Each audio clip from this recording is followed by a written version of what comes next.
ہمارا کوشچن ہے وہ اکنامکس پارٹ 2 سیکنڈ ایئر کے حوالے سے بہت امپورٹنٹ ہے کہ قومی آمدنی سے کیا مراد ہے، فیکس آمدنی کسے کہتے ہیں اور ہماری فیکس آمدنی پست کیوں ہے اور اس کو ہم بہتر بنانے کے لیے کیا اقدامات کر سکتے ہیں۔ بہت ہی امپورٹنٹ ٹاپک ہے۔ سب سے پہلے تو آپ کو یہ پتہ ہونا چاہیے کہ ہماری قومی آمدنی کسے کہتے ہیں۔ ہم نے پچھلے چیپٹرز میں پڑھا G D P, gross domestic product, پھر ایک ورڈ یوز ہوتا ہے G N P, gross national product. خام قومی پیداوار یا خام قومی آمدنی یہ کون سی ہوتی ہے؟ جس میں سے ہم پیداوار کی مالیت کے مجموعے کو تو ہم اکٹھا کر لیتے ہیں، لیکن اس کے اندر سے ہم ٹیکسز کو بنا نہیں کرتے، ہم اس کے اندر سے ایکسپینسز کو بنا نہیں کرتے۔ تو قومی آمدنی کون سی ہوگی؟ قومی آمدنی وہ ہوگی کہ آپ کے ملک کے اندر ایک سال کے اندر جتنی بھی اشیاء اور خدمات کی جو پیداوار ہے ان کی قیمتوں کو ہم اکٹھا کر لیں، تو وہ ہماری، اور اس کے اندر سے ہم اپنے ایکسپینسز کو، ٹیکسز کو، ہر طرح کے ٹیکسز کو، بے شک ڈیفر ٹیکسز ہو یا دوسرا ٹیکسز ہو، ان کو ہم جو ہے وہ مائنس کرتے ہیں، تو پھر ہمیں یہ خالص قومی آمدنی یعنی کہ مل جاتی ہے۔ اب ہم آ جاتے ہیں فیکس آمدنی۔ فیکس آمدنی سے مراد کہ پر پرسن کی آمدنی کیا ہے۔ جب بھی ہم بات کرتے ہیں نیشنل لیول پر نا، تو ہم جتنی بھی ہماری سالانہ قومی آمدنی ہے اس کو ہم ڈیوائڈ کر دیتے ہیں اپنی کل آبادی سے، ٹھیک ہے۔ مثال کے طور پر اگر ہماری قومی آمدنی 50 ملین ہے اور ہماری جتنی بھی آبادی ہے ہم اس آبادی سے اس کو اگر ہم ڈیوائڈ کر دیں تو کیا نکلے گا؟ تو ہم فیکس آمدنی یعنی کہ ایک شخص کی آمدنی کتنی ہے۔ اب اسی طریقے سے اگر جب ہم جو غیر ملکی قرضے ہمارے پاس آتے ہیں تو ہم دیکھنا چاہتے ہیں کہ قرضوں کو فیکس قرضہ کیا ہے، تو ہم ٹوٹل قرضوں کو ٹوٹل آبادی سے اگر ہم ڈیوائڈ کرتے ہیں تو ہمیں کیا حاصل ہو جائے گا؟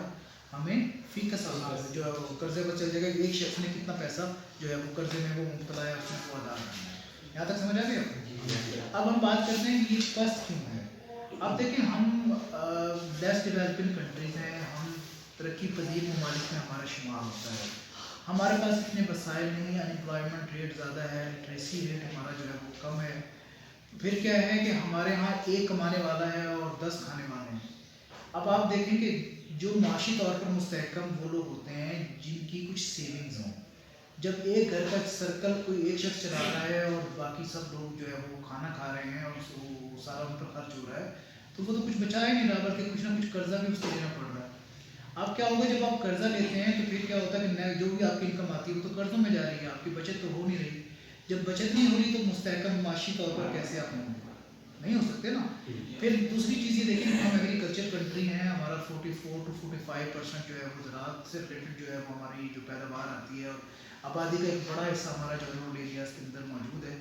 تو وہاں پر بھی کیا ہے کہ اگر مثال کے طور پر ایک خاندان کے پاس 1 ایکڑ زمین ہے اور وہ 6 بھائی ہیں، 4 بھائی ہیں، وہ 6 اور یہ 4 بھائی ایک ہی ایکڑ کو کاشت کر رہے ہیں۔ اب اگر وہ 4 ایکڑ کو 4 بھائی کاشت کریں تو آمدنی کا معیار اور مختلف ہوگا، اور جو ایک ہی ایکڑ کو 4 لوگ کاشت کریں گے تو وہ اس کا آمدنی کا معیار وہ مختلف ہوگا۔ تو کیا ہے کہ جب آپ کے آمدنی کا سرکل زیادہ ہو اور آپ کے ایکسپینسز کا جو ہے وہ کم ہو، تو پھر کیا ہے کہ آپ کے پاس بچت ہوتی ہے، اور بچت کو آپ دوبارہ نو تشکیل سرمایہ کے طور پر استعمال کر سکتے ہیں۔ اب یہ اس لیے ہم کیونکہ کہ اگر ہمارے یہاں تعلیم کا رجحان بڑھ جائے اور اس کے بعد روزگار کے مواقع پیدا ہو جائیں، انمپلائمنٹ ختم ہو جائے، ٹھیک ہے نا، ہمارے یہاں انڈسٹریز لگے جہاں پر روزگار ملے، ٹھیک ہے، اب مہنگائی کم ہو، تو پھر اس سے کیا ہوگا کہ ہمارا ملک بھی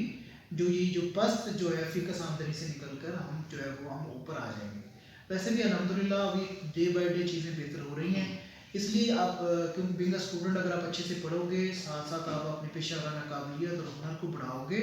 تو اس کا فائدہ کیا ہوگا آپ کو کہ کل کو آپ کو ایک اچھی روزگار کی طرف جو ہے وہ آپ کو زیادہ محنت نہیں کرنی پڑے گی، جستجو نہیں کرنی پڑے گی، آپ کوشش کرو گے تو اللہ تعالیٰ کسی نہ کسی اچھے روزگار، قابل روزگار کی طرف لے جائیں گے۔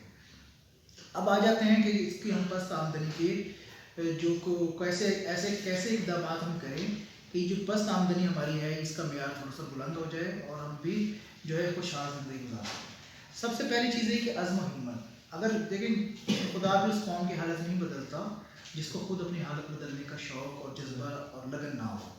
اگر ہمارے اندر عزم و ہمت ہے اور ہم یہ چاہتے ہیں کہ ہم اپنی قومی آمدنی کو بڑھائیں، ہم اپنی انڈیویجول آمدنی کو بڑھائیں، ہم اپنی جو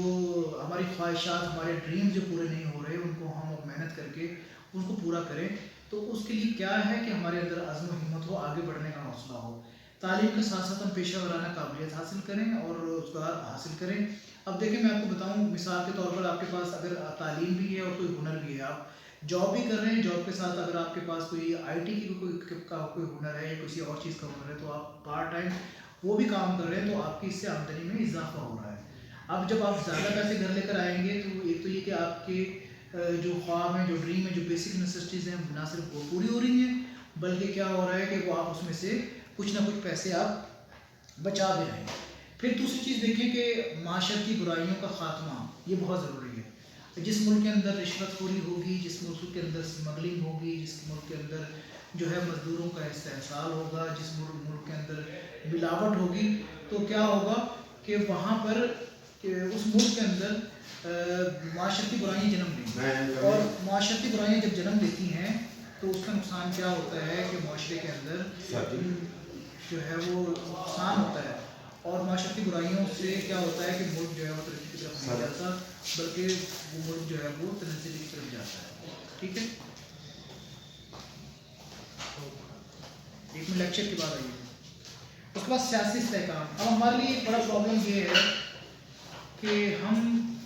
جب سے یہ ملک پاکستان مارز وجود میں آیا، ہمارے ہاں پولیٹیکل اسٹیبلٹی نہیں رہی۔ جو لوگ بھی ہمارے ملک کے اندر مخلص تھے ان کو یا تو شہید کر دیا گیا یا پھر کسی وجہ سے ان کی حکومت کو خاتمہ کر دیا گیا۔ جو ملک سیاسی طور پر استحکام جس میں نہیں ہوتا تو بیرونی ملک سے لوگ انویسٹمنٹ نہیں کرتے۔ جب بیرونی ملک سے انویسٹمنٹ نہیں ہوتی تو پھر کیا ہوتا ہے کہ آپ کے اپنے ملک کے اندر ہی جو سرکل ہوتا ہے اس سے آمدنی کا معیار کو ماپا جاتا ہے۔ اور ایک اور بات یاد رکھیں کہ جب تک آپ کی امپورٹ جو ہے وہ کم نہ ہو اور برآمدہ ایکسپورٹ آپ کی نہ بڑھے، تبھی بھی آپ کی جو ہے یہ قومی آمدنی جو ہے وہ نہیں بڑھتی۔ جب زر مبادلہ آپ کے پاس کم آ رہا ہے، پیسہ آپ کے پاس کم آ رہا ہے، تو اس کی وجہ سے نقصان آپ کو کیا ہو رہا ہے کہ وہ آپ کو امپورٹ میں پیسہ دینا پڑ رہا ہے اور ایکسپورٹ سے پیسہ آپ کو کم مل رہا ہے۔ اسلامی اقدار کی پابندی، کیونکہ ہمارا نظریہ لا الہ الا اللہ محمد رسول اللہ پر ہی پاکستان کا قیام ہے۔ اگر ہم اسلامی اقدار کی پابندی کریں، اسلام نے ہمیں بتایا کہ پورا توڑو، مزدور کا استحصال نہ کرو، ایمانداری سے کام کرو، اپنی ڈیوٹی ٹائمنگ کو پورا کرو۔ اگر آپ ایز اے اسٹوڈنٹ ہیں تو آپ کے لیے کہ تعلیم کا بہت بڑا اسلامی طور پر آپ لوگوں کے لیے جو نصیحت ہے کہ تعلیم حاصل کرنا ہر مرد و عورت پر یکساں فرض ہے، اور تعلیم کے لیے آپ کو چین بھی جانا پڑے، بے شمار ہے۔ آپ دیکھیں اگر اپنی تعلیم کو ہی آپ جو ہے نا اسلامی اقدار کے جو طریقے بتائے اس کے مطابق کر لیں تو آپ دیکھیں کہ آپ کے مارکس بھی اچھے ہیں اور آپ اچھی طرح جو ہے اس کو اپنے آپ کو آگے بڑھائیں۔ اور اسی طریقے سے کاروبار کے اندر ہے، اگر اسلامی اقدار کے مطابق اگر کاروبار کرتے ہیں تو کیا ہوتا ہے کہ وہ اور بہتر ہو جاتا ہے۔ زرعی ترقی، ہمارے ملک کا زیادہ تر انحصار ایگریکلچر کے اوپر ہے۔ میں نے آپ کو بتایا تھا ٹوٹل لینڈ کا 1/3 حصہ ہمارے یہاں کا کاشت ہوتا ہے۔ اگر ہم اس کی کاشت کو بڑھائیں اور جو زمینیں قابل کاشت ہیں اور بیماریوں کی وجہ سے بنجر یا ان کی فصلیں خراب ہو جاتی ہیں ان کے لیے بہتر تدارک کریں تو اس کا کیا فائدہ ہوگا کہ ہم زیادہ کاشت کر سکتے ہیں، اور پھر ہم جو